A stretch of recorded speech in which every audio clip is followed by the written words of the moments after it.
you know this?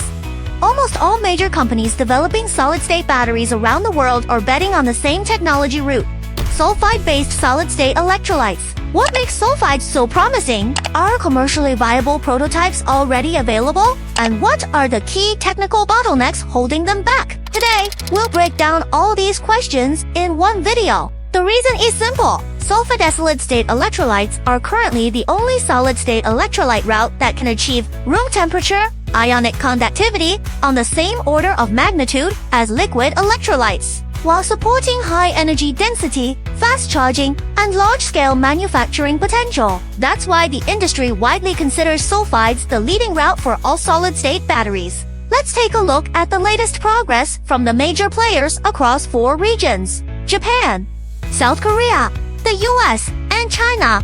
Japan, Toyota and Idemitsu Kozen ranks first globally in sulfide-related patents, with an energy density of 450 to 500 watt-hours per kilogram. Their target is 1,200 km of driving range with 10-minute fast charging, with mass production targeted locked in for 2027 to 2028.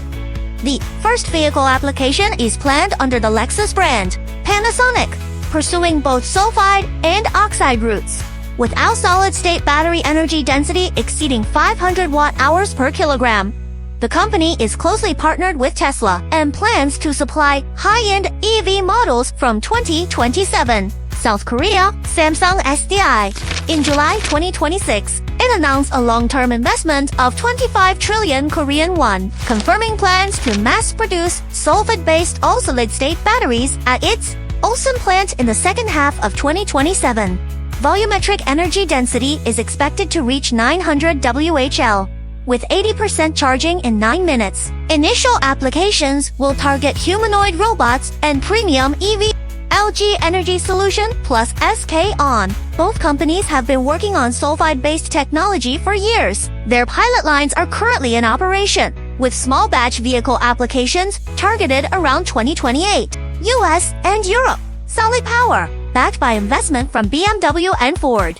The company has completed all automotive-grade certification, and its pilot line is expected to reach full production in 2026, with priority supply to premium BMW and Ford EVs starting in 2027. QuantumScape, backed by Volkswagen's PowerCo and Honda. These sample cells have been delivered to customers, with an M-vehicle demonstration on a Ducati motorcycle planned for 2026, and small batch production targeted for 2027-2028. China, CATL, sulfide-based all-solid-state battery development is progressing smoothly, with small batch production targeted for 2027 and large-scale commercialization around 2030.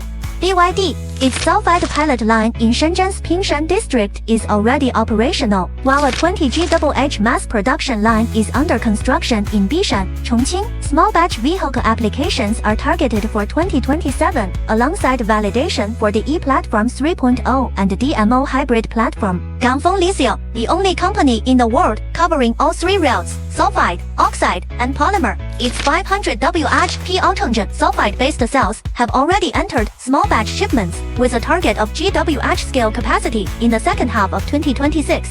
Goshen High-Tech, its Jinshi sulfide-based all-solid-state battery has exceeded 400 Wh/P autogen in energy density and passed full vehicle-grade certification by SATEC. Its pilot line is in operation, with small batch deliveries planned for Q4 2026. So, overall, the world's leading companies are moving at a similar pace. 2027 is expected to be the first year for small batch vehicle applications of sulfide-based all-solid-state batteries, with large-scale adoption expected around 2030. So why aren't they widely adopted yet? Because these materials are extremely sensitive. First, they are highly sensitive to water and oxygen. When exposed to moisture, they can release toxic hydrogen sulfide, H2S gas.